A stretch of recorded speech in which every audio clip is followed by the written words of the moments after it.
try to be wise with the time-money ratio that you have to spend in places and the results you're getting from that. We really haven't changed a whole lot in the areas that we're in. Wilmot Champ just said that they wouldn't play FCS teams anymore for purposes of, drawing crowds and also for the new playoff. Have you guys had discussions about that at all? Very few among our administration and myself, but our plan is to continue to do that.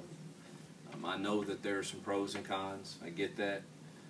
I've coached at smaller schools.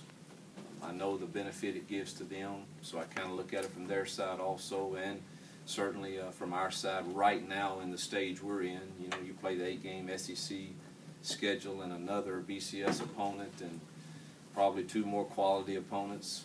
I think it's best for us to continue to do that right now. I'm not saying that can't change, obviously, and I haven't had enough discussions with our guys to go into that much further, but standing here today, I still think that's the route we'll go. A year into the targeting rule, when you see the ejections happen, when the ejection gets overturned, when the call is overturned, would you like to see the 15-yard penalty also be overturned if the call is overturned? Should the penalty also go away? That's going to happen. That's already been voted on, and will happen this year. If they put the player back in the game, they will also not penalize the team. How much does it benefit you having a returning starting quarterback in a league this year that doesn't have many of those? Well, I would like to say it's a huge advantage, and I think anyone standing here in May says it is.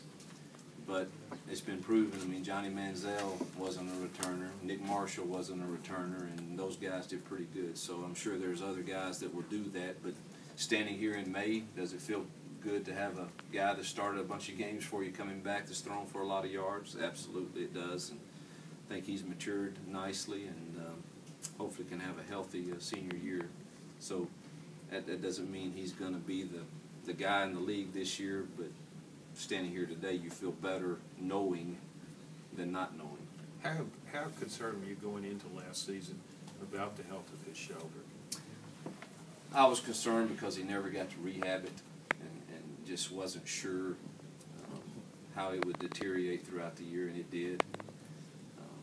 He just got back from some special training out on the West Coast, and hopefully some of the techniques that they've worked with him on and given him. I look forward to watching the tapes of that when I get back. But and he's had an off season of strengthening, and we'll have June and July to strengthen. So we're hopeful that this will be his best campaign. James Franklin and the Penn State staff are going to be co-hosting a camp at Georgia State in Atlanta, and there's a lot of discussion as to just how kind of pioneering and revolutionary that is. But I guess there's a conference rule apparently where you guys can't do that. Would you like to see that rule overturned when you have a former SEC coach coming down from the Big Ten to recruit in your backyard? Well, I think if you were to ask all the SEC coaches, we would like for all the rules to be the same. But I do understand. I'm not for us doing that. I wish it was a national rule. Certainly, you don't particularly want another school in the BCS conference coming into our state and running a camp. So we would like to see our rule be a national rule. But so yes, I'd love to see it be the same. You mentioned recruiting. Are more opposing coaches outside this area coming into Mississippi now, or is it pretty much the same it's been for I a think while? It's the same. I mean, we've got the SEC is all in there, and then a few others, but it's been that way really on the top guys. My 3 years there as an assistant, it was that way, and it's been that way the 2.5 years we've had there. Coach, what's your stance on quarterbacks working with outside QB coaches? What are the pros and cons you see with that? Well, mine just went to one, so I'm all for it.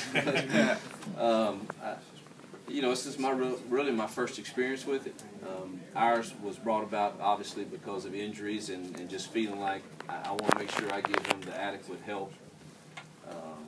I don't know how to tell a guy if his mechanics have changed because of an injury, and I want to be sure we give him every opportunity to have his best, to be his best on Saturday. So I think in those circumstances it was good. I don't see any problem with it. I mean, we're about the kids.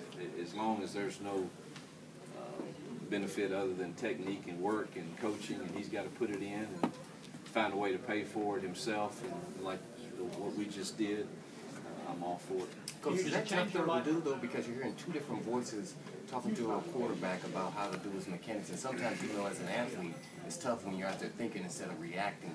So how does that conflict with sometimes the coach's opinion on what's going on, what he's been taught over a summertime? I think you can get by with it at quarterback if you're a quarterback coach and that guy are communicating, in which we were very careful. Dan and Mr. House have talked all before he went there, and we've got all the tapes, and we're you know, with Bo, and you know, really at the end of the day, what we've kind of decided is, all right, Bo, do you like, does this give you extra velocity? Does this make you feel better doing it this way or this way? Or at the end of the day, we're saying basically the same things on timing has to be right.